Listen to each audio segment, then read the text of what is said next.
नमस्कार। विधि दर्पण के आज के सेगमेंट में आप सभी का स्वागत है। आज इस सेगमेंट में हम बात करेंगे भारतीय दंड संहिता 1860 की धारा 76 से लेकर धारा 95 तक की। चलिए शुरू करते हैं धारा 76 से। धारा 76 में कहा गया है कि कोई बात अपराध नहीं है अगर उसे करने वाला उस कार्य को करने के लिए विधि द्वारा आबद्ध है या तथ्य की भूल के कारण, न कि विधि की भूल के कारण स्वयं को आबद्ध मानते हुए वो कार्य करता है। जैसे उदाहरण के लिए एक सैनिक अपने कमान ऑफिसर के आदेश पर भीड़ पर गोली चलाता है। यहाँ चूंकि वो जो सैनिक है वो कमान ऑफिसर का आदेश मानने के लिए विधि द्वारा आबद्ध है, इसलिए उसका कार्य अपराध नहीं होगा। इसके बाद बात करते हैं सेक्शन 77 की। सेक्शन 77 कहता है न्यायिक कार्य करते हुए न्यायाधीश का कार्य। तो कोई बात अपराध नहीं है अगर न्यायिक कार्य करते हुए न्यायाधीश किसी ऐसी शक्ति को प्रयोग में करता है जिसके बारे में वो सद्भावपूर्वक विश्वास करता है कि विधि द्वारा उसे प्रदत्त की गई है। इसके बाद बात करेंगे सेक्शन 78 की। सेक्शन 78 कहता है कि न्यायालय के निर्णय या आदेश के अनुसरण में किया गया कार्य अपराध नहीं है। जैसे अगर कोई व्यक्ति को किसी दूसरे व्यक्ति को गिरफ्तार करने के लिए न्यायालय द्वारा आदिष्ट किया जाता है और जिस व्यक्ति को आदिष्ट किया गया है वो सद्भावपूर्वक ये विश्वास करता है कि न्यायालय को गिरफ्तारी का आदेश देने की अधिकारिता है और न्यायालय का वो आदेश अभी भी प्रवर्तन में है, उसके चलते अगर वो किसी व्यक्ति को जिसके लिए उसे आदेश किया गया था गिरफ्तार करता है तो उसका कार्य अपराध नहीं होगा। इसके बाद बात करते हैं सेक्शन 79 की। सेक्शन 79 ये कहता है कि कोई कार्य अपराध नहीं है, कोई बात अपराध नहीं है अगर उसे करने वाला विधि द्वारा न्यायानुमत हो या तथ्य की भूल के कारण, न कि विधि की भूल के कारण स्वयं को न्यायानुमत मानते हुए वो कार्य किया गया हो, तो वो कार्य अपराध नहीं होगा। इसके बाद में हम बात करेंगे सेक्शन 80 की। सेक्शन 80 कहता है कि कोई बात अपराध नहीं है अगर दुर्घटना या दुर्भाग्य से, बिना आपराधिक आशय और ज्ञान के, बिना सतर्कता और सावधानी के अभाव के, विधिपूर्ण कार्य करने में विधिपूर्ण साधनों को प्रयोग में लाते हुए हो जाती है, तो वो बात अपराध नहीं होगी। उदाहरण के लिए का जो कुल्हाड़ी से काम कर रहा है और उसकी ओर से सतर्कता और सावधानी का कोई अभाव नहीं है। अगर अचानक कुल्हाड़ी का फल उछल के नीचे गिर जाता है और नीचे खड़े व्यक्ति को चोट पहुंचाता है, तो यहाँ पे का कार्य अपराध नहीं है, क्योंकि वो जो कार्य कर रहा था वो विधिपूर्ण कार्य था, विधिपूर्ण प्रकार से कर रहा था, उसका कोई आपराधिक आशय और ज्ञान नहीं था, उसने पूरी सावधानी और सतर्कता बरती थी, पर दुर्घटना या दुर्भाग्य से वो क्षति हो गई तो उसका कार्य अपराध नहीं होगा। इसके बाद अब हम बात करेंगे सेक्शन 81 की। सेक्शन 81 को हम आवश्यकता के सिद्धांत के नाम से भी जानते हैं।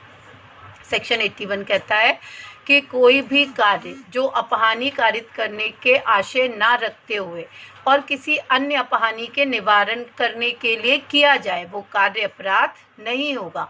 उदाहरण के लिए मान लीजिए एक जहाज का कप्तान अचानक अपने आप को एक ऐसी स्थिति में पाता है कि अगर उसने जहाज का रास्ता नहीं बदला तो एक बड़े जहाज से वो टकरा जाएगा और ज़्यादा लोगों की जान का नुकसान होगा। अचानक वो नाव का जो जहाज है उसका रास्ता बदलता है और वो जहाज एक छोटी नाव जिसमें 2 लोग बैठे होते हैं उनसे टकरा जाती है, जिसमें बैठे हुए लोग मर जाते हैं। यहाँ पे उस नाव को टकराने का या उस नाव को अपहानि कारित करने का जहाज के कप्तान का कोई आशय नहीं था। उसने रास्ता बदला ताकि बड़ी अपहानि का निवारण किया जा सके, इसलिए जहाज के कप्तान का कार्य अपराध नहीं होगा। तो ये था सेक्शन 81। इसके बाद हम बात करेंगे सेक्शन 82 की। सेक्शन 82 कहता है कि 7 वर्ष से कम आयु के शिशु का कार्य अपराध नहीं होगा। अगर कार्य करने वाले की उम्र 7 वर्ष से कम है तो उस बालक का कार्य अपराध नहीं होगा। इसके बाद बात करेंगे सेक्शन 83 की। सेक्शन 83 जो है वो ये कहता है कि 7 वर्ष से अधिक किंतु 12 वर्ष से कम आयु के अपरिपक्व शिशु, यानी जिसकी समझ अभी परिपक्व नहीं हुई है, उसका कार्य अपराध नहीं होगा और उसे धारा 83 का बचाव मिलेगा। तो ये थी धारा 83। अब हम बात करेंगे सेक्शन 84 की। सेक्शन 84 कहता है विकृत चित्त व्यक्ति का कार्य। अगर कोई कार्य करते समय व्यक्ति चित्त विकृत है और ये नहीं समझता कि जो वो कर रहा है उसकी क्या प्रकृति है और उसका क्या परिणाम निकलेगा, या जो कुछ भी वो कर रहा है वो दोषपूर्ण और विधि के प्रतिकूल है, तो उस व्यक्ति को धारा 84 का लाभ मिलेगा। पर ये जो चित्त विकृति है, ये जो विकृत चित्ता है, ये कार्य करते समय होनी चाहिए। मैकनाटन का केस इसी धारा से संबंधित है, यानी धारा 84 से संबंधित है।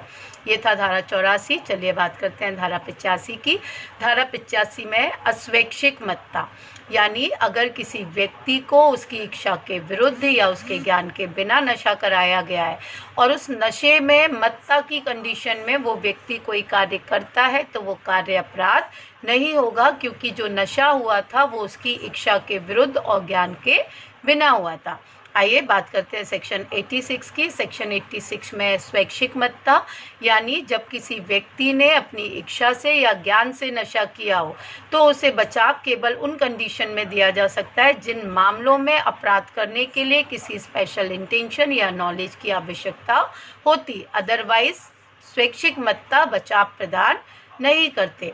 ये था सेक्शन 86। अब बात करेंगे हम सेक्शन 87 से। तो यहाँ से शुरू होती है सम्मति। सेक्शन 87 बोलता है कि कोई बात या कोई कार्य जो घोर उपपत्ति या मृत्यु कारित करने के आशय या संभावना के बिना की जाती है और जिस व्यक्ति को कोई क्षति पहुंचती है, उसने इस जोखिम को उठाने की अपनी सहमति दी हुई हो और उस सहमति देने वाले की आयु 18 वर्ष से अधिक हो, तो वो कार्य अपराध नहीं होगा। चलिए एक उदाहरण के माध्यम से हम इसको समझने की कोशिश करते हैं। का और खा आपस में पटेबाजी करने के लिए तैयार होते हैं खेल के नियमों के अनुसार। दोनों ही 18 वर्ष से अधिक आयु के हैं। दोनों ने ही इस खेल के नियमों के तहत खेल खेलने की अपनी विवक्षित सहमति दी है। यहाँ पे अगर दोनों में से किसी को कोई अपहानि कारित होती है, कोई क्षति कारित होती है, तो दूसरा व्यक्ति किसी भी अपराध का दोषी नहीं होगा, क्योंकि इस कार्य में ना तो मृत्यु और घोर उपपत्ति कारित करने का आशय है और ना ही संभावना है। और सबसे इम्पॉर्टेंट चीज़, सहमति देने वाले की आयु 18 वर्ष से अधिक होनी चाहिए। तो ये था सेक्शन 87। अब हम बात करेंगे सेक्शन 88 की। सेक्शन 88 कहता है कि कोई कार्य जिसमें मृत्यु कारित करने का आशय नहीं होता, अगर किसी व्यक्ति के फायदे के लिए सद्भावपूर्वक की जाती है, तो कारित अपहानि के कारण भी वो कार्य अपराध नहीं होगा।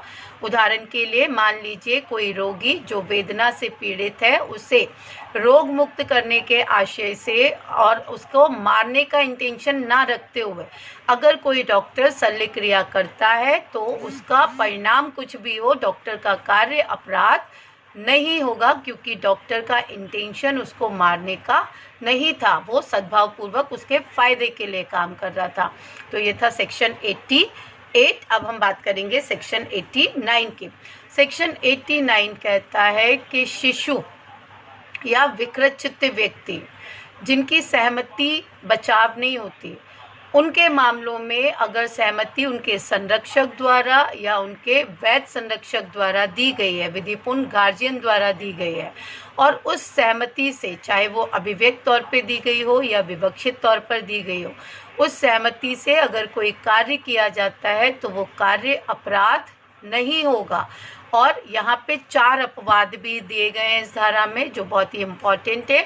संरक्षक की जो सहमति है वो मृत्यु कारित करने के आशय या उसके प्रयास के लिए नहीं होनी चाहिए।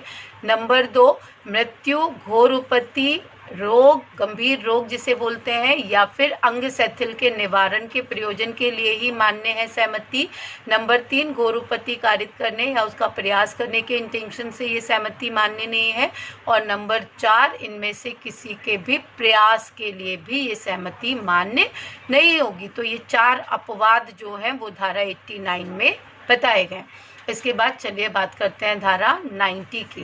धारा 90 ये कहता है कि कब सहमति बचाव नहीं है।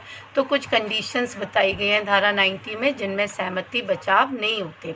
अगर वो क्षति के भय या भ्रम के अधीन दी गई है, या वो विकृत चित्त व्यक्ति द्वारा दी गई है, या वो नशे में मत हालत में व्यक्ति द्वारा दी गई है, या वो शिशु के द्वारा दी गई है। और यहाँ पे शिशु का अर्थ है 12 वर्ष से कम आयु का शिशु।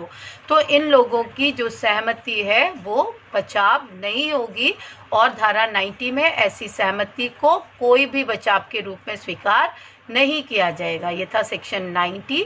अब हम बात करेंगे सेक्शन 91 की। सेक्शन 91 ये कहता है कि कारित अपहानि के बिना भी वे कार्य जो स्वतः अपराध है वो अपराध होंगे और उनको इस धारा में कोई बचाव नहीं मिलेगा। जैसे उदाहरण के लिए गर्भपात कारित करना। अगर गर्भपात किसी स्त्री की जान बचाने के इंटेंशन से किया जाए तो वो क्षम्य है, पर अगर जान बचाने के इंटेंशन से नहीं किया गया तो ये अपराध होगा, भले ही उस स्त्री की सहमति हो और भले ही उस स्त्री ने को कोई अपहानि कारित ना भी हुई हो। चूँकि कारित अपहानि के बिना भी इटसेल्फ ऑफेंस है, स्वतः अपराध है, इसलिए उसे कोई बचाव नहीं मिलेगा। तो ये था हमारा सेक्शन 91। चलिए अब हम बात करते हैं सेक्शन 92 के। दोस्तों, आपने कई बार रोड एक्सीडेंट देखा होगा। आपने देखा होगा कि रोड पे कोई मूर्छित यानी कि बेहोश डला हुआ है। क्या कोई मूर्छित व्यक्ति अपने सर्जरी के लिए या अपने ट्रीटमेंट के लिए सहमति दे सकता है? आंसर है नहीं। तो मान लीजिए अगर कोई भी व्यक्ति रोड पर मूर्छित डला है और वहाँ से एक डॉक्टर निकलता है और डॉक्टर को ऐसा प्रतीत होता है कि अगर इसको शल्यक्रिया यानी सर्जरी नहीं की गई तो ये मर सकता है। उस व्यक्ति को मारने का आशय ना रखते हुए अगर डॉक्टर उसके फ़ायदे के लिए उसकी शल्यक्रिया करता है तो परिणाम जो भी हो वो डॉक्टर किसी भी अपराध का दोषी नहीं होगा। और यहाँ भी वही चारों अपवाद जो हैं जो 89 में हमने पढ़े हैं वो यहाँ भी एज इट इज़ लागू होते हैं। इसके बाद हम बात करेंगे सेक्शन 93 की। सेक्शन 93 ये कहता है सद्भाव पूर्वक दी गई संसूचना। कोई बात अपराध नहीं है जो सद्भाव पूर्वक दी गई संसूचना के प्रभाव में कारित हो। जैसे मान लीजिए कोई डॉक्टर पेशेंट को कहता है कि अब आप ज़्यादा नहीं जिएंगे। पेशेंट को सुनकर आघात लगता है और वो वहीं मर जाता है। क्या यहाँ डॉक्टर किसी अपराध का दोषी है?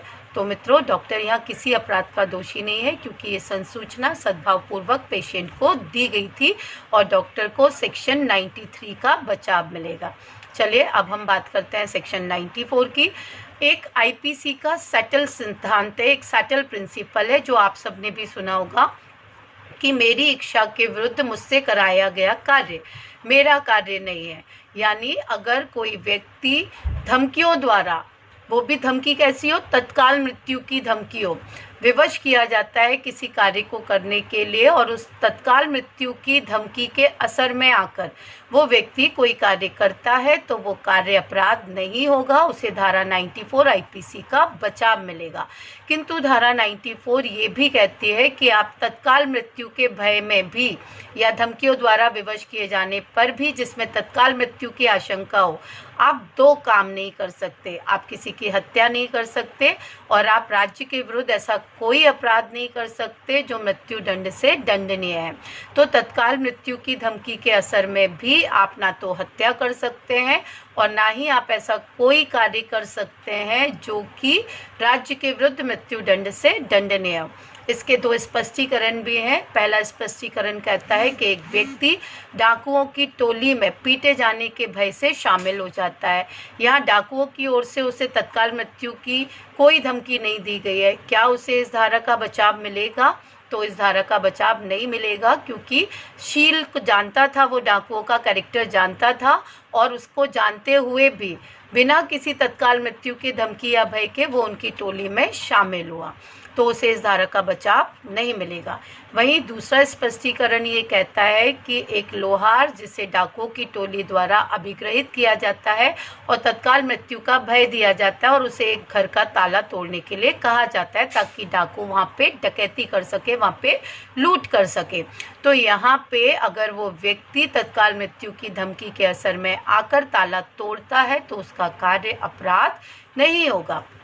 चलिए इसके बाद हम बात करते हैं सेक्शन 95 की। सेक्शन 95 कहता है तुच्छ अपहानि वाले कार्य। दोस्तों, प्रूडेंट पर्सन यानी कि समझ वाले व्यक्ति, बहुत सी ऐसी तुच्छ अपहानियाँ होती हैं जिनकी शिकायत नहीं करते, तो ऐसा कोई भी कार्य जिससे तुच्छ अपहानि होती है और एक प्रूडेंट पर्सन जिनकी शिकायत नहीं करता, ऐसे कार्यों को भी धारा 95 में बचाव दिया गया है। वो कोई कार्य अपराध नहीं होंगे, उन्हें धारा 95 में बचाव मिलेगा। चलिए, अभी हुआ सेक्शन 76 से लेके 95 तक। अगले वीडियो में सेक्शन 106 तक हम 96 से लेके 106 यानी सेल्फ डिफेंस की बात करेंगे। तब तक के लिए नमस्कार। और अगर आपने अभी तक इस चैनल को सब्सक्राइब नहीं किया है तो आपसे रिक्वेस्ट है आप इसे सब्सक्राइब करें, ताकि आगे आने वाले अपडेट्स से भी आप अवेयर हो सकें। फिर मिलेंगे, तब तक के लिए नमस्कार।